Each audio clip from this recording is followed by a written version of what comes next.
Friends, क्या हाल चाल आप सबके? All good, all well. मैं उम्मीद कर रहा हूं कि आप बहुत अच्छा परफॉर्म कर रहे होंगे अपनी लाइफ में, और आपके जो मई 19 और उसके बाद फिर नवंबर 19 के एग्जाम्स हैं उसके लिए आप बहुत अच्छे से अपनी मेहनत करके पढ़ाई कर रहे होंगे। मेरे दोस्तों, मैं आपके सामने यहाँ पे आज आया हूँ रिवीजन लेके, revision for the chapter of residential status. इस रिवीजन के बाद अगर आपको कभी किसी भी प्रकार का कोई भी डाउट किसी भी क्वेश्चन में, किसी भी टॉपिक में, किसी भी थ्योरेटिकल पॉइंट के ऊपर हो, तो आप मेरे साथ इस राइट हैंड साइड पे दिखाई देने वाले सोशल मीडिया पे जुड़ सकते हैं।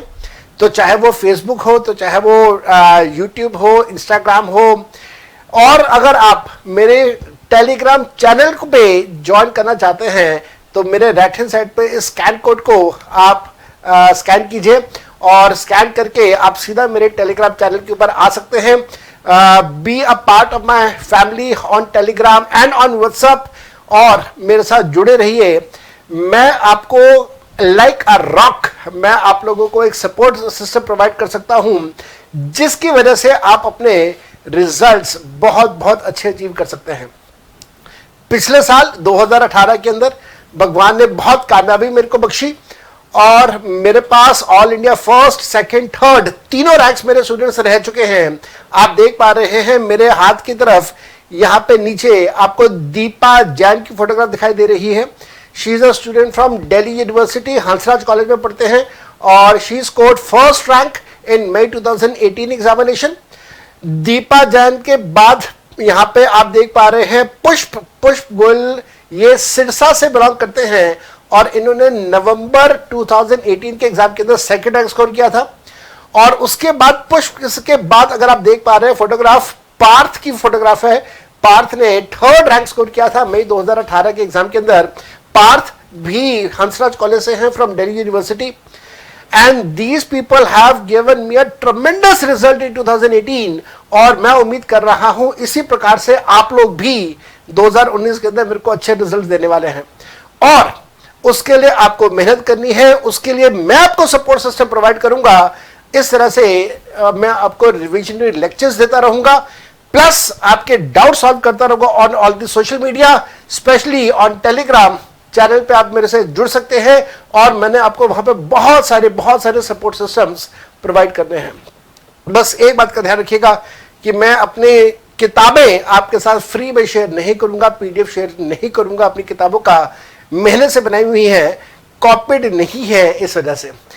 आइए मेरे बेटा, आज की क्लास को हम लोग यहाँ पे स्टार्ट करें, and we have to start with the revision of the chapter of residential status, जो कि आपके सी इंस्टीट्यूट के स्टडी मटेरियल में गिवन है। आपके सी इंस्टीट्यूट के स्टडी मटेरियल का पेज नंबर 1 की अगर मैं बात करूं तो पेज नंबर 1 पे कुछ खास नहीं दिया हुआ इन्होंने। पेज नंबर 2 पे पूरे चैप्टर का एक ओवरव्यू दिया हुआ है, again that is not something which is required. Page number 3 पे अगेन कुछ कहानियां इन्होंने बनाई हुई है, which is again not required. मोटी बात यह है कि पहले के 3 पेज रेजिडेंशियल स्टेटस के ज्यादा जरूरी नहीं है। दोस्तों, मैं आपको यहां पे एक छोटी सी बात बताना चाहूंगा before we start with the chapter. हम लोग इनकम टैक्स के सब्जेक्ट के अंदर रेजिडेंशियल स्टेटस क्यों कैलकुलेट करते हैं? कोई कारण? हाँ, कारण है। इसके 2 कारण हैं। पहला, किसी भी व्यक्ति की कोई भी इनकम इंडिया में टैक्सेबल होगी या इंडिया में टैक्सेबल नहीं होगी, ये इस बात पर डिपेंड करेगा कि क्या वो इंडिया में रेसिडेंट है या इंडिया में रेसिडेंट नहीं है। अगर वो इंडिया में रेसिडेंट है तो फिर उसकी इनकम टैक्सेबल होगी या नहीं होगी, वो हम लोग सीखेंगे रेजिडेंशियल स्टेटस के इस चैप्टर के बाद, जहां पे अलग अलग हेड्स आ जाएंगे। एग्जेम्प्टेड इनकम का एक चैप्टर पूरा आ जाएगा। अगर वो नॉन रेसिडेंट है तो फिर बीइंग अ नॉन रेसिडेंट उसकी कौन कौन सी इनकम इंडिया में टैक्सेबल है, कौन कौन सी इनकम इंडिया में टैक्सेबल नहीं है, वो भी हम लोग इस चैप्टर में सीखेंगे। तो पहला पर्पस है ये सीखना कि कौन सी इनकम किसके लिए टैक्सेबल करे और किसके लिए टैक्सेबल ना करे। दूसरा पर्पस, याद रखिएगा, टैक्स रेट हमेशा डिपेंड करता है रेजिडेंशियल स्टेटस के ऊपर। आप रिकॉल करें, जो मैंने आपको पहले चैप्टर की 3rd क्लास करवाई थी, वहां पे टैक्स रेट्स के बारे में डिस्कशन किया था। अगर कोई व्यक्ति ऐसा है जिसकी उम्र 60 साल से ज्यादा है और वो इंडिया का नॉन रेसिडेंट है, तो आप उसे सीनियर सिटीजन नहीं बोलेंगे। उसके लिए स्लैब नंबर 2 यूज नहीं होगा, उसके लिए स्लैब नंबर 1 यूज किया जाता है। दैट मीन्स नॉन रेसिडेंट के लिए स्लैब 1, लेकिन रेसिडेंट के लिए अगर उसकी उम्र 60 साल से ज्यादा है तो स्लैब 2, अगर 80 साल या 80 साल से ज्यादा है तो स्लैब 3। इसी प्रकार से अगर हम लोग बात करें डेफिशिएंसी का कंसेप्ट, जहां पे हम लोग डेफिशिएंसी को शिफ्ट करते हैं, वो कंसेप्ट भी रेसिडेंट्स के लिए होता है। 87A का रिबेट की बात करें तो रेसिडेंट्स को मिलता है। तो इसका मतलब यह हुआ कि टैक्स रेट कौन सा लगेगा और कैसे लगेगा, यह भी इस बात पर डिपेंड करेगा कि वो व्यक्ति रेसिडेंट है या फिर वो व्यक्ति नॉन रेसिडेंट है। इस चैप्टर के अंदर हम लोग ये सीखते हैं कि कौन रेसिडेंट और कौन नॉन रेसिडेंट, कैसे पहचाने कि कौन रेसिडेंट और कौन नॉन रेसिडेंट है।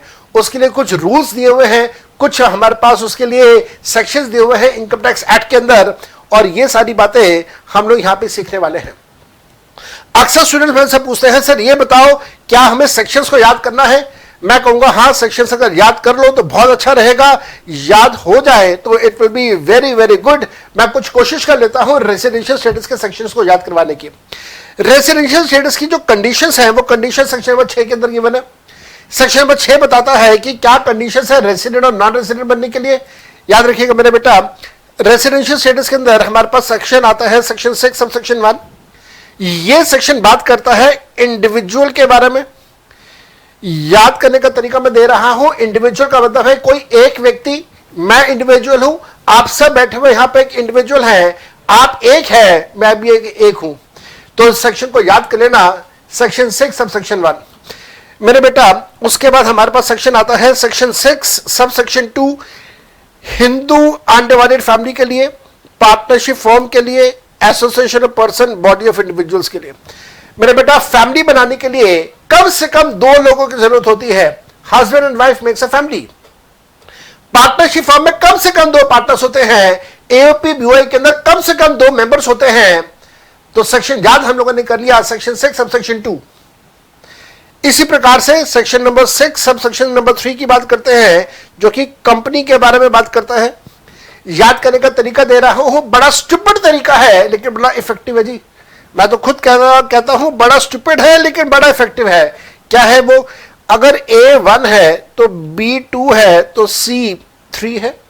मेरे बेटा याद रखिएगा, if A is 1, B is 2, C is 3, C से स्टार्ट होता है कंपनी, और सेक्शन आ गया हमारे पास सेक्शन 6 सब सेक्शन 3। तो ये याद करने का एक तरीका मैंने आपको दे दिया, और उसके बाद बाकी जो बच गया वो चला गया सेक्शन 6 सब सेक्शन 4 के अंदर।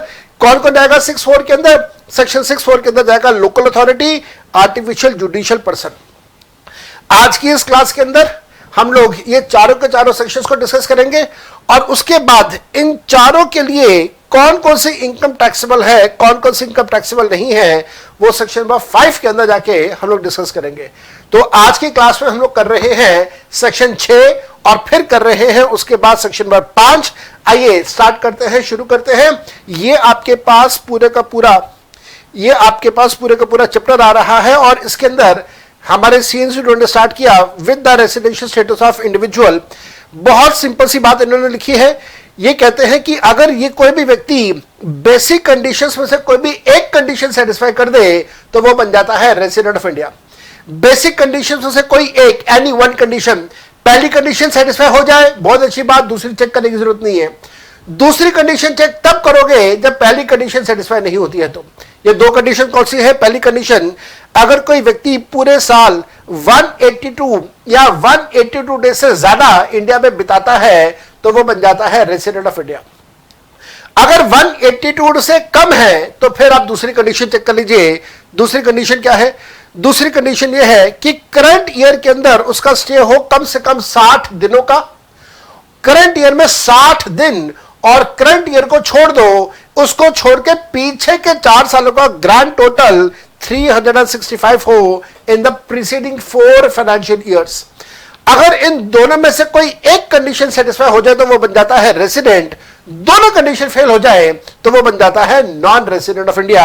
याद रखिएगा मेरे बेटा, नॉन रेसिडेंट के लिए हमारे पास सेक्शन है section 2 clause 30। Section 2 clause 30 non residents का सेक्शन है। इसके बाद इन्होंने यहां पे कुछ बातें बताई हैं, बड़ी सिंपल सी बात बताई है इन्होंने कि साहब स्टे इन इंडिया होना चाहिए। ऐसा जरूरी नहीं है कि एक ही शहर के अंदर स्टे हो, ऐसा जरूरी नहीं है कि एक ही स्टेट के अंदर स्टे हो, स्टे पूरे इंडिया में कहीं पे भी हो सकता है।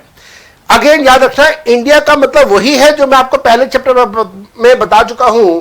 India means India as well as the territorial water of India, तो stay can be anywhere in India. दूसरी बात याद रखिएगा, 182 डेज लगातार हो ऐसा जरूरी नहीं है, 60 डेज लगातार हो ऐसा जरूरी नहीं है, 365 डेज लगातार हो ऐसा भी जरूरी नहीं है, लेकिन पीछे के 4 साल लगातार हो यह जरूरी है।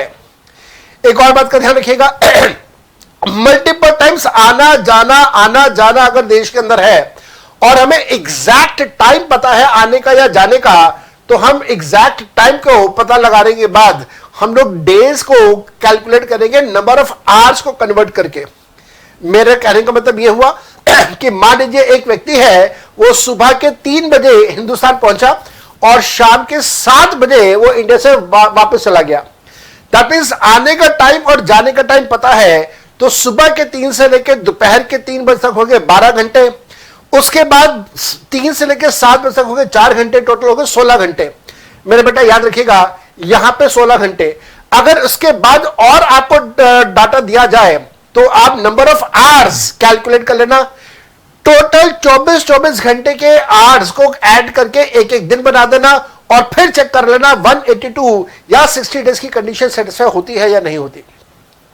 ये डेज वाला कंसेप्ट आज तक, मैं उल्टा बोल गया, ये टाइम वाला कंसेप्ट आज तक आपके एग्जाम में कभी नहीं पूछा गया, ना सीए में, ना सीएस में, ना सीडब्ल्यू में। आ सकता है, अच्छे से करके जाएगा।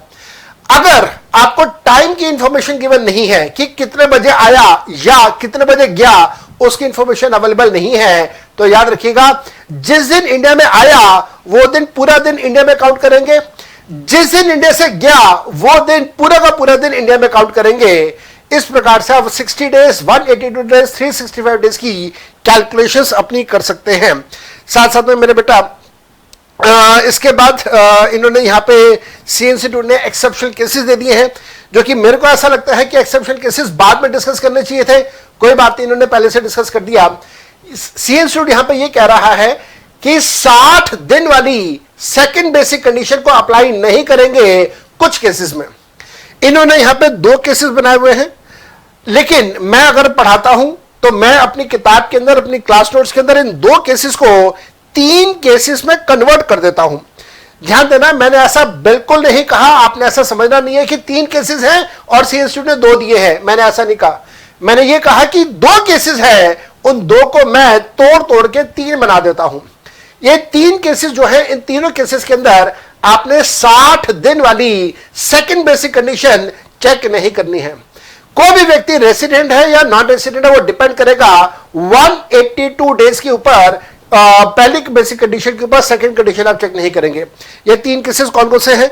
ये 3 केसेस हमारे पास आ रहे हैं। कौन कौन से? पहला केस, अगर कोई इंडिया का सिटीजन है, ये सबसे जरूरी बात कि सिटीजन कौन होता है।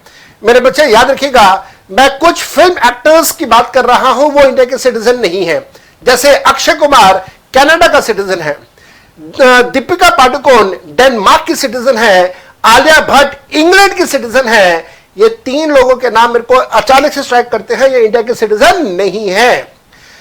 अब बात यहां पे आती है कि साहब ये कैसे पता चलेगा कोई सिटीजन है या कोई सिटीजन नहीं है? तो उसके लिए हम लोग सिटीजनशिप एक्ट 1955 को देखते हैं, और 1955 का सिटीजनशिप एक्ट के अंदर जो कंडीशंस गिवन है, वो कंडीशंस अगर सेटिस्फाई हो जाए तो बन जाते हैं सिटीजन। मैं वो कंडीशन सेटिस्फाई करता हूं, मैं सिटीजन हूं, आप लोग शायद करते हैं, तो आप लोग भी सिटीजन शायद हैं। लेकिन यहां पे हमारे सब्जेक्ट के अंदर सी इंस्टीट्यूट ने पूरे सब्जेक्ट में कहीं नहीं बताया, पूरी किताब में कहीं नहीं बताया कि सिटीजन कौन होता है। यहां पे थोड़ा सा मैं चाहता हूं कि सी इंस्टीट्यूट अपने मटेरियल को और अच्छा कर सकता है, ये बता के कि सिटीजन कौन होता है। चलिए, सिटीजन कौन है वो हम लोग बाद में डिस्कस कर लेंगे। सिटीजन अगर कोई व्यक्ति है और वो इंडिया से बाहर जा रहा है एज एम्प्लॉयमेंट पर्पसेस के लिए, एम्प्लॉयमेंट का मतलब नौकरी करने के लिए, बिजनेस करने के लिए, वोकेशनल एक्टिविटी करने के लिए, या फिर अगर वो इंडिया का शिप के ऊपर सवार होके as a staff member India से बाहर जा रहा है। ध्यान रखिएगा, इंडिया का सिटीजन है, इंडियन शिप के ऊपर सवार होकर इंडिया से बाहर जा रहा है, या फिर इंडिया का सिटीजन है और एम्प्लॉयमेंट के लिए इंडिया से बाहर जा रहा है, तो 182 डेज वाली कंडीशन अप्लाई करेंगे। सेकंड कंडीशन 60 डेज वाली आपने अप्लाई नहीं करनी है। दूसरा एक्सेप्शन केस, अगर कोई व्यक्ति इंडिया का सिटीजन है या फिर अगर वो व्यक्ति पर्सन ऑफ इंडियन ओरिजिन है, या सिटीजन ऑफ इंडिया है, या फिर पर्सन ऑफ इंडियन ओरिजिन है जो हिंदुस्तान में आ रहा है किसी भी काम के लिए, जो हिंदुस्तान से बाहर रहता है लेकिन हिंदुस्तान में आ रहा है किसी भी काम के लिए। कौन से काम के लिए? घूमने के लिए आ रहा है, रिश्तेदारों से मिलने के लिए आ रहा है, पढ़ाई के लिए आ रहा है, इलाज करवाने के लिए आ रहा है, तो फिर उस केस में भी 182 डेज की कंडीशन चेक करनी है, 60 डेज वाली कंडीशन चेक नहीं करनी।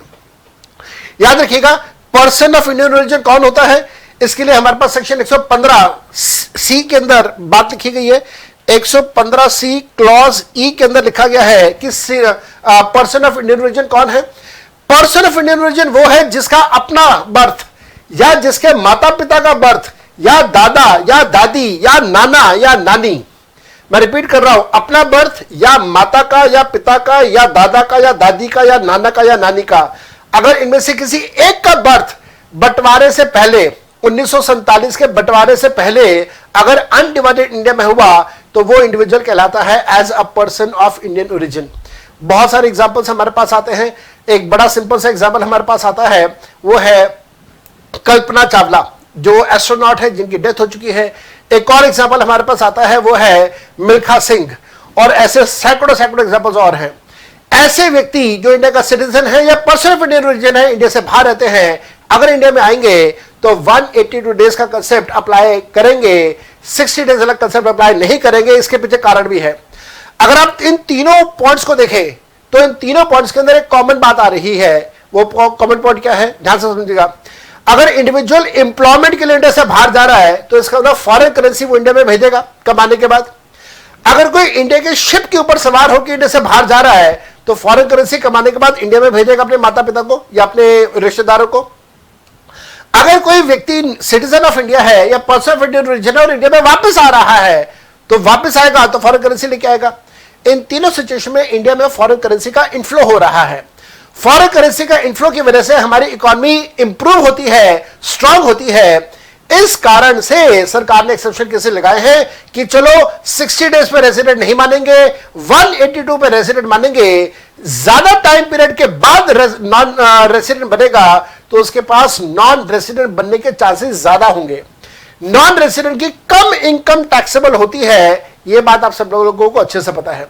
So this is kind of N incentive given कि हम लोग आपकी कम से कम इनकम को इंडिया में टैक्सेबल करेंगे। एक्सेप्शन केसेस इस वजह से बनाए गए हैं। इसके साथ साथ में मेरे बेटा याद रखिएगा, अगर कोई इंडिया का सिटीजन है जो कि शिप के ऊपर सवार होकर as a staff member, as a crew member India से बाहर जा रहा है तो उस केस में हमारे पास रूल नंबर 126 अप्लाई होता है। यस, दिया हुआ है, रूल नंबर 126 अप्लाई होता है। जिस दिन वो शिप के ऊपर चढ़ जाएगा और अपनी अटेंडेंस शीट को साइन करेगा, जिस दिन शिप से उतरेगा अटेंडेंस शीट साइन करेगा, उन दोनों दिनों को मानेंगे कि वो इंडिया में नहीं था। मैंने आसान तरीके से समझा दिया। अटेंडेंस शीट को साइन करना, अटेंडेंस शीट को साइन करना, अटेंडेंस शीट को इन्होंने यहां पे लिखा है एज कॉन्टिन्यूअस डिस्चार्ज सर्टिफिकेट या सबरी। इतनी लंबी लंबी बातों की जरूरत नहीं है, छोटी छोटी बात करें। अटेंडेंस शीट जिस दिन साइन कर रहा है शिप पे जाने के बाद, अटेंडेंस शीट जिस दिन साइन कर रहा है शिप से उतरने से पहले, वो दोनों दिन मानेंगे कि वो इंडिया में नहीं था। Both of these days will be counted as a stay outside India. उसके बाद इन्होंने यहां पे एग्जाम्पल दिया हुआ है। मैं हैरान परेशान होता हूं कई बार स्टूडेंट्स से बात करके। स्टूडेंट्स पूछते हैं, सर आपने अपने मटेरियल के अंदर, आपने अपने किताबों के अंदर क्या सी इंस्टीट्यूट का स्टडी मटेरियल कवर किया हुआ है? Answer is big yes. ये किताब आप यहां पे देख सकते हैं। ये जो किताब है, इस किताब के अंदर मैंने सारा का सारा समरी इनकम टैक्स का दिया हुआ है और साथ साथ में एग्जामिनेशन क्वेश्चंस विद सॉल्यूशन मैंने आपको इसके अंदर दिया हुआ है और इसका नाम मैंने रखा हुआ है प्रोडिजी। ये जो किताब है, इस किताब के अंदर पूरे इनकम टैक्स की समरी है, प्लस इसके अंदर एग्जामिनेशन क्वेश्चंस विद सॉल्यूशन दिए हुए हैं।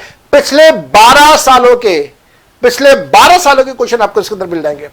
नाउ ये जो 12 सालों के क्वेश्चंस हैं, इनमें से कुछ गिने चुने क्वेश्चंस सी इंस्टीट्यूट के स्टडी मटेरियल के अंदर भी गिवन है।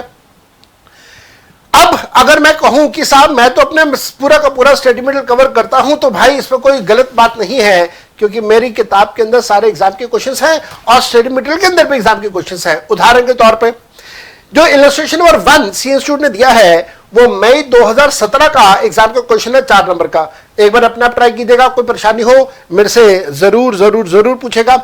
उसके बाद इन्होंने ये कहा कि जो रेसिडेंट है उस रेसिडेंट को हम लोग 2 कैटेगरीज में डिवाइड करेंगे, एक होगा ROR तो दूसरा होगा NOR। ROR का मतलब एक ऐसा रेसिडेंट जो रेसिडेंट होने के बाद आमतौर पे इंडिया में ही रहता है। NOR का मतलब जो रेसिडेंट है और आमतौर पे वो इंडिया में नहीं रहता है। ROR और NOR के लिए हमारे पास कुछ कंडीशंस हैं जो कि गिवन है अंडर सेक्शन। अगेन हमारे पास जो उसके सेक्शन है वो सेक्शन 6 सब सेक्शन 6 के अंदर उसकी कुछ कंडीशंस गिवन है। अगर इंडिविजुअल है तो वो बन जाता है 6 क्लॉज A, अगर HUF है तो बन जाता है 6 क्लॉज B। इसके अंदर जो कंडीशंस गिवन है वो कंडीशंस कुछ इस प्रकार से हैं। अगर कोई इंडिविजुअल पिछले 10 सालों में कम से कम 2 साल के लिए इंडिया का रेसिडेंट है, क्या बोला मैंने, कम से कम 2 साल के लिए अगर वो इंडिया का रेसिडेंट है पिछले 10 सालों में से, तो पहली कंडीशन सेटिस्फाई हो जाती है। अब आप बोलोगे सर कैसी बात कर रहे हो, यहां तो 9 की बात हो रही है, यहां पे तो 9 की बात हो रही है, आप 2 की बात कर रहे हो। हाँ, यहां पे भी जो लिखा है ठीक लिखा है, मैं जो बोल रहा हूं वो भी ठीक बोल रहा हूं, मैं इसका इंटरप्रिटेशन आपको बता रहा हूं। इंटरप्रिटेशन ये निकल के आता है कि अगर वो 10 सालों में से कम 2 साल के लिए इंडिया का रेसिडेंट था तो पहली कंडीशन सेटिस्फाई हो गई। दूसरी कंडीशन, अगर पिछले 7 सालों में कम से कम 730 दिन के लिए इंडिया में था तो फिर दूसरी कंडीशन सेटिस्फाई हो गई। मेरे बेटा याद रखिएगा, अगर वो 7 साल में 730 दिन और पिछले 10 सालों में कम से कम 2 साल के लिए इंडिया का रेसिडेंट था तो फिर वो बन जाता है ROR। ये जो 2 कंडीशंस आपको यहां पे दिखाई दे रही है, ये 2 कंडीशन NOR के लिए दी हुई है। ये 2 कंडीशन NOR की गिवन है, मैं आपको जो समझा रहा हूं वो ROR की कंडीशन समझा रहा हूं। यहां जो लिखा है वो भी ठीक है, जो मैं बोल रहा हूं वो भी 100% ठीक है। इन्होंने यही चीज यहां पे नीचे लिखी है, सिंप्लीफाइड भाषा के अंदर इन्होंने भी यही बात लिखी है। मेरे बेटा, अगर दोनों कंडीशन सेटिस्फाई हो जाए तो बनेगा ROR। 2 में से एक कंडीशन सेटिस्फाई हो, दूसरी कंडीशन सेटिस्फाई ना हो तो बनेगा NOR। मेरे बच्चे, इसको मैं और आसानी से हमेशा अपने बैच के अंदर कुछ इस प्रकार से लिखवाता हूं। अपने सभी स्टूडेंट्स को कहता हूं कि भाई ये समरी आप भी लिख लो, और अब मैं आपको कह रहा हूं कि भाई ये समरी आप भी लिख लो। याद रखिएगा समरी क्या है, एक बेसिक कंडीशन और दोनों एडिशनल कंडीशन सेटिस्फाई होने पे स्टेटस बन जाता है ROR का। एक बेसिक कंडीशन और एक एडिशनल कंडीशन सेटिस्फाई होने पर स्टेटस बनता है NOR का। एक बेसिक कंडीशन और 0 एडिशनल कंडीशन सेटिस्फाई होने पे स्टेटस बनता है NOR का, और 0 बेसिक कंडीशन सेटिस्फाई होने पे स्टेटस बनता है नॉन रेसिडेंट का। हंसी मजाक में मैं समझा देता हूं सबको, एक बटर चिकन 2 अफगानी चिकन ऑर्डर करने पे आपको मिलेगा रोटी, अनियन और रायता ROR। एक बटर चिकन, एक अफगानी चिकन ऑर्डर करने पे मिलेगा नान, अनियन और रायता। एक बटर चिकन 0 अफगानी चिकन पे आपको मिलेगा नान, अनियन और रायता। 0 बटर चिकन पे आपको मिलेगा नो रोटी, कोई रोटी नहीं मिलेगी 0 बटर चिकन पे। ठीक है जी, तो तरीके हैं। आप में से जो वेजिटेरियन है भाई चिकन को भूल जाना, आप आलू गोभी वगैरह बना लेना, छोले कुलचे बना लेना, कुछ कुछ बनाओगे बन जाएगा, आसानी से हो जाएगा, कोई ऐसी परेशानी वाली बात नहीं है। चलिए, तो हम लोग यहां से और आगे बढ़ते हैं, देखते हैं सी इंस्टीट्यूट ने और इसके अंदर क्या लिखा है। सी इंस्टीट्यूट ने इसके बाद इलस्ट्रेशन नंबर 2 दिया है। ब्रेट ली का एक क्वेश्चन दिया हुआ है जो कि नवंबर 2011 के एग्जाम के अंदर ऑलरेडी 4 नंबर का पूछा जा चुका है। क्वेश्चन कर लेना, कोई डाउट हो मेरे से पूछ लीजिएगा। इसके बाद इन्होंने इलस्ट्रेशन नंबर 3 दिया हुआ है। अगेन ये एग्जाम में कभी नहीं आया हुआ, एक इनके पास नया क्वेश्चन है। एंड देन इन्होंने सारी की सारी समरी दे दी है। समरी तो मैंने भी आपको सारी की सारी सुना दी है। Residential status of Hindu unmarried family, याद रखिएगा, हिंदू अनमैरिड फैमिली के रेसिडेंशियल स्टेटस में कर्ता का रोल क्या है। रेसिडेंट या नॉन रेसिडेंट के लिए कर्ता का कोई रोल नहीं है। कर्ता कहां पे रहता है आपने वो चेक नहीं करना। कर्ता जहन्नुम में जाके रहे हमारी बला से, लेकिन आपको यह चेक करना है कि हिंदू अनमैरिड फैमिली के बिजनेस से रिलेटेड कंट्रोल और मैनेजमेंट कहां पे एग्जिस्ट करता है। जो बिजनेस से related day to day affairs हैं वो कहां पे एग्जिस्ट करते हैं? अगर बिजनेस से related day to day affairs India में एग्जिस्ट करते हैं तो फिर फैमिली बन जाती है रेसिडेंट ऑफ इंडिया। और अगर वो डे टू डे अफेयर्स सारे के सारे इंडिया से बाहर है, डिसीजन मेकिंग इंडिया से बाहर है, तो फिर फैमिली बन जाती है non resident of India. Stay नहीं चेक करना है। एक बात को और ध्यान रखिएगा, बहुत बार ऐसा होता है कि कर्ता अपनी पावर्स डेलीगेट कर देता है किसी दूसरे फैमिली मेंबर को। अगर कर्ता अपनी पावर डेलीगेट कर रहा है किसी दूसरे फैमिली मेंबर को, तो उस फैमिली मेंबर को बोलेंगे डी फैक्टो कर्ता। अब कर्ता या डी फैक्टो कर्ता दोनों में से कम एक डिसीजन भी अगर इंडिया में ले लिया तो फैमिली बन जाएगी एज रेसिडेंट ऑफ इंडिया। लेकिन अगर सारे के सारे डिसीजन मेकिंग 100% डिसीजन मेकिंग अगर इंडिया से बाहर है तो फैमिली बनेगी as non resident of India. ये सारी बातें यहां पे लिखी हुई हैं। रेसिडेंट कब होगा, नॉन रेसिडेंट कब होगा, यहां पे देखिएगा, अगर आप ध्यान से देख पाए लिखा हुआ है HFA would be resident if the control and management of the affairs is situated wholly in India or partially in India। कम से कम एक मैंने कहा पार्शियल। अगर सारा का सारा कंट्रोल इंडिया से बाहर है तो फिर बन जाता है as non resident of India. Control and management के बारे में इन्होंने बहुत सारी लंबी लंबी बातें यहां पे करी हुई हैं। भाई मैंने आपको सिंपल तरीके से बता दिया, कंट्रोल एंड मैनेजमेंट का मतलब है बिजनेस से रिलेटेड डिसीजन मेकिंग। वो डिसीजन मेकिंग कहां पे हो रही है आपको वो चेक करना होगा। टेलीफोन के डिसीजन नहीं चलेंगे, वर्चुअल कैटेगरीज में आने वाले डिसीजंस नहीं चलेंगे। कर्ता या de facto karta has to be in India physically, then decision making माना जाएगा। एक बात को और ध्यान रखिएगा, अगर कर्ता किसी प्रोफेशनल टीम को अपनी पावर डेलीगेट कर देता है तो फिर आप उस प्रोफेशनल टीम को डिफैक्टो कर्ता नहीं मानेंगे। दे आर नॉट डिफैक्टो कर्ता। ये सारी बातें उन्होंने यहां पे लिखी हुई हैं। साथ साथ में कभी भी हिंदू अनमैरिड फैमिली ROR या NOR हो सकती है। उसके लिए अब आपको चेक करना होगा कर्ता का रेसिडेंशियल स्टेटस। कर्ता अगर पिछले 10 सालों में से कम 2 साल के लिए इंडिया में है एंड साथ साथ में पिछले 7 सालों में कम से कम 730 दिन के लिए अगर इंडिया में है, 10 सालों में से 2 साल के लिए रेसिडेंट, 7 सालों में 730 दिन का स्टे इंडिया में है, तो फिर HUF will become ROR of India. अगर कर्ता ये कंडीशन सेटिस्फाई नहीं करता है तो उस केस में HUF will become non resident of India. ये सारी बातें यहां पे इन्होंने अच्छे से लिख के दी हुई हैं। इसका इलस्ट्रेशन पर 4 दिया हुआ है। ये इलस्ट्रेशन सीए के एग्जाम में कभी नहीं पूछा गया। रीजन है HUF का टॉपिक हमारे सिलेबस का पार्ट नहीं है। स्टिल कोई बात नहीं, हम लोगों ने इसको डिस्कस यहां पे कर लिया है। Residential status of Hindu unmarried family के बाद इन्होंने यहां पे residential status of partnership form and association person दिया है। अगेन मेरे बेटा याद रखिएगा, इसका सेक्शन भी सेक्शन 6 सब सेक्शन 2 है और हिंदू अनमैरिड फैमिली का सेक्शन भी सेक्शन 6 सब सेक्शन 2 है। क्योंकि दोनों का सेक्शन सेम है, इस वजह से दोनों का अंदर का माल मत्ता कंटेंट भी सेम है। कोई भी एसोसिएशन ऑफ पर्सन, कोई भी पार्टनरशिप फर्म रेसिडेंट माना जाएगा अगर control and management of the businesses in India, control and management of business India में होगा फुल या पार्शियल तो रेसिडेंट, अगर फुल कंट्रोल इंडिया से बाहर है तो फिर नॉन रेसिडेंट ऑफ इंडिया। अब साथ साथ में ध्यान रखिएगा,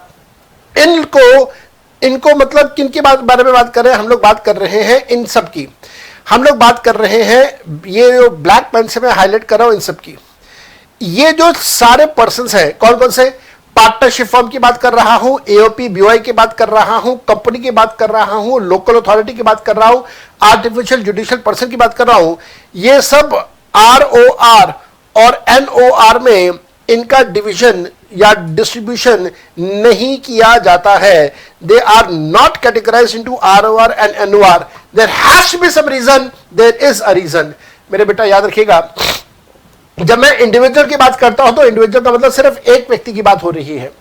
अगर मैं हिंदू अनमैरिड फैमिली की बात करता हूं तो वहां पे कंट्रोल एक के हाथ में है, या कर्ता या डिफैक्टो कर्ता। लेकिन अगर मैं इन सब के बारे में बात कर रहा हूं, पार्टनरशिप फर्म की बात कर रहा हूं, AOP BOI की बात कर रहा हूं, कंपनी की बात कर रहा हूं, लोकल अथॉरिटी की बात कर रहा हूं, आर्टिफिशियल जुडिशियल पर्सन की बात कर रहा हूं, इन सब का कंट्रोल किसी एक के हाथ में नहीं होता। क्योंकि इनमें से किसी का कंट्रोल एक के हाथ में नहीं होता, इस वजह से हम इसको आर एनओआर में डिवाइड नहीं करते हैं। लेकिन इंडिविजुअल एक है, एचयूएफ का कंट्रोल एक के हाथ में है, उस एक के लिए हम लोग इसको डिवाइड करते हैं into ROR and into NOR. Residential status companies के बारे में यहां पे बात हो रही है। कंपनी या रेसिडेंट है या कंपनी नॉन रेसिडेंट है। इन्होंने यहां पे कहा कि भाई चेक कर लेना क्या कंपनी इंडियन कंपनी है। अगर हाँ इंडियन कंपनी है तो वो हमेशा इंडिया में रेसिडेंट है। ये बात 100% ठीक है। Indian companies are always resident of India. उसके बाद ये चेक कर लेना कि क्या कोई ऐसी कंपनी है जो इंडिया से बाहर रजिस्टर्ड है। A company registered outside India, yes. अगर company is registered outside India तो फिर यह चेक कर लेना क्या उस कंपनी का effective place of management poem India में है। अगर उसका place of effective management India में है, पोएम इंडिया में है, दैट मीन्स उस कंपनी का जनरल मीटिंग इंडिया में हो रहा है, डिसीजन मेकिंग इंडिया में हो रहा है, डायरेक्टरशिप की मीटिंग इंडिया में हो रही है, तो उस केस में वो कंपनी बन जाती है as a resident of India. लेकिन अगर कंपनी रजिस्टर्ड इंडिया से बाहर है और प्लेस ऑफ इफेक्टिव मैनेजमेंट भी इंडिया से बाहर है तो फिर वो बन जाती है as a non resident of India. मेरे बच्चे, POEM place of effective management के लिए बहुत सारे पॉइंट्स हमें कानून के अंदर गिवन है जो कि हम लोग सीए फाइल में जाके करेंगे। एक बात का हमेशा याद रखिएगा, लिख लेना, ये बात स्टडी मटेरियल में लिख लेना, Indian company can never be a non resident. अगर कोई इंडियन कंपनी है तो वो कभी नॉन रेसिडेंट हो ही नहीं सकती। Indian companies are always a resident of India. सिर्फ वो कंपनीज नॉन रेसिडेंट या रेसिडेंट होती हैं या उनका स्टेटस चेक करते हैं which are registered outside India. अब कंपनी रजिस्टर्ड आउटसाइड इंडिया, उसका place of effective management check करो। अगर वो इंडिया में है तो रेसिडेंट, इंडिया से बाहर है तो नॉन रेसिडेंट। अगेन मेरे बेटा याद रखिएगा, कंपनी का कंट्रोल किसी एक के हाथ में नहीं है। क्योंकि कंपनी का कंट्रोल एक के हाथ में नहीं है, क्योंकि कंपनी का कंट्रोल बोर्ड ऑफ डायरेक्टर्स के हाथ में है, तो कंपनी के लिए भी आरओआर एनओआर की कंडीशन हम लोग चेक नहीं करते हैं। इसके बाद आपको दिया हुआ है रेसिडेंशियल स्टेटस लोकल अथॉरिटी का और आर्टिफिशियल जुडिशियल पर्संस का। Again control and management check कर लेना। कंट्रोल एंड मैनेजमेंट फुली और partially in India, resident. Full control outside India, non resident. ROR NOR में जो डिवीजन नहीं करना है, क्यों नहीं करना, वो सारी की सारी बातें मैं आपको ऑलरेडी बता चुका हूं। इसके बाद यहां पे हम लोग डिस्कशन करते हैं सेक्शन नंबर 5 की, जिसको कहते हैं स्कोप ऑफ इनकम।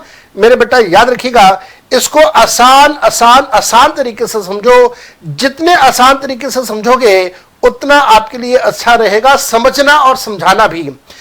आप सभी प्रकार की इनकम्स को 2 पार्ट्स में डिवाइड कीजिए। 2 पार्ट्स कौन कौन से होंगे? एक होगा आपका इंडियन इनकम और दूसरा होगा आपकी फॉरेन इनकम। भाई इंडियन इनकम कौन सी इनकम है? इंडियन इनकम वो इनकम है जो इन दोनों में से कोई एक कंडीशन सेटिस्फाई कर दे। कौन सी? या तो वो इनकम आपने कमाई इंडिया में है, या वो इनकम आपने रिसीव इंडिया में करी है, received in India. Either it is earned in India और it is received in India. तो भाई फिर फॉरेन इनकम कौन सी इनकम है? वो इनकम है जिसको आपने कमाया, अर्न किया आउटसाइड इंडिया, जिसको आपने कमाया आउटसाइड इंडिया और साथ साथ में एंड आपने उसे रिसीव किया, रिसीव भी आपने किया आउटसाइड इंडिया। भाई याद रखिएगा, यहां पे वर्ड लिखा हुआ है एंड और ये पहले वर्ड लिखा हुआ है और। अगर आप इन दोनों में से कोई एक कंडीशन सेटिस्फाई कर दे तो वो इनकम बन जाती है इंडियन इनकम। अगर यहां पे ये दोनों कंडीशन सेटिस्फाई हो जाए तो वो बन जाती है फॉरेन इनकम। इनकम को कमाया इंडिया में, इंडियन इनकम। रिसीव किया इंडिया में, इंडियन इनकम। रिसीव किया इंडिया से बाहर, कमाया इंडिया से बाहर, फॉरेन इनकम। मेरे बच्चे याद रखिएगा, इंडियन इनकम सबके लिए टैक्सेबल होगी। आरओआर के लिए टैक्सेबल है, एनओआर के लिए टैक्सेबल है, एनआर के लिए टैक्सेबल है, सबके लिए टैक्सेबल है। अगर फॉरेन इनकम की बात करें तो फॉरेन इनकम हमेशा आरओआर के लिए टैक्सेबल है बिना किसी कंडीशन के। ये फॉरेन इनकम एनओआर के लिए टैक्सेबल होती है सिर्फ 2 कंडीशन में। 2 कंडीशन कौन सी? पहली चीज ये बताता हूं कि सिर्फ बिजनेस एंड प्रोफेशन की इनकम टैक्सेबल है, सैलरी टैक्सेबल नहीं है, हाउस प्रॉपर्टी टैक्सेबल नहीं है, कैपिटल गेन्स टैक्सेबल नहीं है, अदर सोर्सेज टैक्सेबल नहीं है। सिर्फ एनओआर के लिए एक फॉरेन इनकम इंडिया में टैक्सेबल है। एनओआर की सिर्फ एक फॉरेन इनकम इंडिया में टैक्सेबल है, कौन सी? जो उसने बिजनेस एंड प्रोफेशन से कमाई है। उसमें भी शर्त है बिजनेस का कंट्रोल इंडिया में हो, प्रोफेशन सेटअप इंडिया में हो। भाई ऐसा क्यों है? इसके पीछे भी कारण है। कारण क्या है? सैलरी अगर वो कमा रहा है तो इसका मतलब नौकरी भी इंडिया से बाहर कर रहा है, कमा भी इंडिया से बाहर रहा है, रहता भी इंडिया से बाहर है, पैसा रिसीव भी इंडिया से बाहर कर रहा है। उस इनकम का इंडिया के साथ कोई कनेक्शन ही नहीं है, इस वजह से टैक्सेबल नहीं है। दूसरी बात, अगर हाउस प्रॉपर्टी की बात करें तो रेंटल इनकम कमाता इंडिया से बाहर है, रिसीव करता है वो भी इंडिया से बाहर रिसीव करता है, उस रेंटल इनकम का इंडिया के साथ कोई कनेक्शन नहीं है, सरकार ने टैक्सेबल नहीं किया। लेकिन बिजनेस एंड प्रोफेशन, अगर बिजनेस इंडिया से बाहर है जिसका डिसीजन मेकिंग इंडिया में हो रहा है, तो सरकार ने कहा बिजनेस की इनकम का रिलेशन इंडिया के साथ है, इंडिया में टैक्सेबल करेंगे। यह कारण है कि क्यों बिजनेस की इनकम टैक्सेबल होती है और क्यों सैलरी की इनकम या हाउस प्रॉपर्टी की इनकम टैक्सेबल नहीं होती है। उसके पीछे का यह कारण है जो मैंने अभी अभी आपको यहां पे समझा दिया है। और उसके बाद अगर हम लोग यहां से और थोड़ा सा आगे चले तो स्कोप ऑफ इनकम, इन्होंने कहा कि भाई स्कोप ऑफ इनकम कौन कौन सी इनकम टैक्सेबल है आरओआर के लिए। आरओआर के लिए कौन सी इनकम टैक्सेबल है भाई? जो इनकम, ध्यान से देखिएगा यहां क्या लिखा है, income which is received in India. मैंने भी तो आपको कहा received in India that means Indian income है, टैक्सेबल करो। इनकम विच एक्रू और अराइजेस और डीम टू एक्रू और अराइज इन इंडिया, यार हल्की बात करो ना, आसान बात करो ना। जो इनकम कमाई इंडिया में वो इंडियन इनकम है, और क्योंकि वो इंडियन इनकम है तो इंडिया में टैक्सेबल है। और साथ साथ में ध्यान देना, ऐसी कोई भी इनकम जो आपने इंडिया से बाहर कमाई या इंडिया से बाहर रिसीव करी, वो इनकम भी आरओआर के लिए इंडिया में टैक्सेबल हो जाती है। फिर हम लोग आते हैं एनओआर के लिए। एनओआर के लिए कौन सी इनकम टैक्सेबल है? अभी अभी मैंने आपको बताया इंडियन इनकम टैक्सेबल है, जो कमाया इंडिया में, रिसीव किया इंडिया में, वो टैक्सेबल है। एनओआर के लिए फॉरेन इनकम टैक्सेबल होती है सिर्फ कौन सी? जब बिजनेस का कंट्रोल इंडिया में हो या प्रोफेशन का सेटअप इंडिया में हो। कारण मैंने आपको बताया, salary, house property, capital gains, other sources, इनमें से किसी भी इनकम का कोई रिलेशन इंडिया के साथ नहीं है, इसलिए टैक्सेबल नहीं कर रहे। बिजनेस का रिलेशन इंडिया के साथ अगर है तो टैक्सेबल है। ऐसे ही अगर प्रोफेशन सेटअप इंडिया में है, दैट मींस रिलेशन इंडिया के साथ है, तो हम लोगों ने उसको भी टैक्सेबल कर दिया है। साथ साथ में याद रखिएगा नॉन रेसिडेंट के लिए इंडियन इनकम्स आर टैक्सेबल और फॉरेन इनकम्स को हम लोग कभी भी टैक्सेबल नहीं करते हैं। मैं हमेशा अपने बैच के अंदर इसको ऐसा समझाता हूं, यूएसए का प्रेसिडेंट है डोनाल्ड ट्रंप। डोनाल्ड ट्रंप कमाता है यूएसए में, पैसा रिसीव करता है यूएसए में, तो क्या डोनाल्ड ट्रंप की इनकम को इंडिया में टैक्सेबल कर दें? Answer is no, never never. So for non resident, income earned outside India, received outside India is not to be taxed. लेकिन हां, अगर एक भी चीज इंडिया में होगी या रिसीव या अर्निंग, तो नॉन रेसिडेंट के लिए भी उसको टैक्सेबल कर दिया जाएगा। यहां पे इन्होंने एक सर्कुलर दिया हुआ है जो कि 2017 का सर्कुलर है, और मेरे को बड़ा अच्छा लगा था जब इन्होंने सी इंस्टीट्यूट ने इतनी अच्छी अच्छी बातें अपने मटेरियल में लिखी हैं। याद रखिएगा, जो व्यक्ति, मैं दोबारा से बोल रहा हूं, जो व्यक्ति मर्चेंट नेवी में काम करता है, मर्चेंट नेवी का मतलब आप सबको समझ आता है, जो कि कार्गो शिप्स होते हैं या पैसेंजर शिप्स होते हैं, तो चाहे वो मर्चेंट नेवी इंडिया की कंपनी का हो या बाहर की कोई कंपनी का हो, अगर वो उस शिप के ऊपर काम कर रहा है तो फिर उसकी एक इनकम को इंडिया में टैक्सेबल नहीं करेंगे। कौन सी एक इनकम? ध्यान से सुनेगा। अगर वो मेंटेन करता है अपना एनआरई अकाउंट, एनआरई का फुल फॉर्म होता है नॉट रेसिडेंट एक्सटर्नल अकाउंट। आप सोचेंगे साहब ये नॉन रेसिडेंट एक्सटर्नल अकाउंट क्या होता है? भाई बड़ी सिंपल सी बात है। नॉन रेसिडेंट एक्सटर्नल अकाउंट एक ऐसा अकाउंट है जिसके अंदर पैसा जमा होता है फॉरेन करेंसी में, पैसा विड्रॉ किया जाता है इंडियन करेंसी में। उदाहरण के तौर पे भगवान करे आप सब सीए क्वालिफाई करें और आप सबको नौकरी मिल जाए विदेश में, कोई इंग्लैंड में काम कर रहा है, कोई ऑस्ट्रेलिया में काम कर रहा है, कोई न्यूजीलैंड में काम कर रहा है, कोई यूएसए में काम कर रहा है। आप नौकरी कर रहे हो यूएसए के अंदर, सैलरी कमा रहे हो यूएसए के अंदर, आपके बुजुर्ग माता पिता हिंदुस्तान में हैं। आपने सोचा कि यार बुजुर्ग माता पिता को मैं पैसे भेजा करूं हर महीने, कैसे भेजूं? उसका एक तरीका है, हिंदुस्तान के किसी बैंक के अंदर, स्टेट बैंक ऑफ इंडिया ले लो या कोई भी सरकारी बैंक, कोई भी प्राइवेट बैंक ले लो, वहां जाके एक स्पेशल अकाउंट खुलवाओ, नाम है NRE account, non resident external account. उस अकाउंट के अंदर आप पैसा जमा करवाओ यूएसए के अंदर बैठ के। जब यूएसए में आप इस अकाउंट के अंदर पैसा जमा करोगे तो ऑब्वियसली बात है डॉलर्स में करोगे। आपके बुजुर्ग माता पिता हिंदुस्तान में हैं, वो इस अकाउंट में से पैसा निकाल लेंगे। ऑब्वियसली बात है वो पैसा इस अकाउंट में कहां से निकालेंगे? इंडियन करेंसी में निकालेंगे। ऐसा अकाउंट जिसके अंदर पैसा जमा होता है, फॉरेन करेंसी में विड्रॉ होता है इंडियन करेंसी में, उसे बोलते हैं एनआरई एक्सटर्नल अकाउंट। याद रखना है, एनआरई एक्सटर्नल अकाउंट के ऊपर जो इंटरेस्ट मिलता है वो इंटरेस्ट हमेशा एग्जेम्प्ट रहता है, कभी टैक्सेबल नहीं होता। दूसरी बात, इस एनआरई एक्सटर्नल अकाउंट के अंदर जो भी पैसा सैलरी का जमा होगा वो सैलरी का पैसा टैक्सेबल नहीं किया जाएगा, उसे एग्जेम्प्ट रख दिया, उसको बाहर कर दिया बाय सर्कुलर नंबर 17 ऑफ 26 अप्रैल 2017। आज से 2 साल पहले का यह सर्कुलर है। उसके बाद इन्होंने जो मैंने थ्योरी में समझाया उसको एक टेबलर फॉर्म में दिया हुआ है, और उसके बाद कुछ प्रैक्टिकल क्वेश्चंस दिए हुए हैं, बड़े आसान से प्रैक्टिकल क्वेश्चंस हैं। इलस्ट्रेशन में 5 जो दिया हुआ है इन्होंने सीए इंस्टीट्यूट के मटेरियल के अंदर, ये मई 2010 का एग्जाम का क्वेश्चन है, 10 नंबर का आया था। जरूर करके जाना, क्वेश्चन रिपीट होगा। हाँ, इस बार 10 नंबर का नहीं आएगा, हल्के नंबर का आएगा। उसके बाद इन्होंने बात शुरू कर दी यहां पे income deem to accrue and rise in India and so on. मैंने आपसे कहा कि मैं आज की इस क्लास के अंदर आपके साथ सिर्फ सेक्शन 5 और सिर्फ सेक्शन नंबर 6 डिस्कस करूंगा। मैंने वो 2 सेक्शन यहां पे डिस्कस किए हैं, सेक्शन 5 और सेक्शन 6। इन 2 सेक्शन के बाद नेक्स्ट वीडियो के अंदर मैं आपके साथ सेक्शन 7, 8 और 9 डिस्कस करूंगा। रेसिडेंशियल स्टेटस की 2 वीडियोस में पूरा का पूरा चैप्टर हमारा वाइंड अप हो जाएगा। आज के लिए यहां तक, bye bye and enjoy yourself.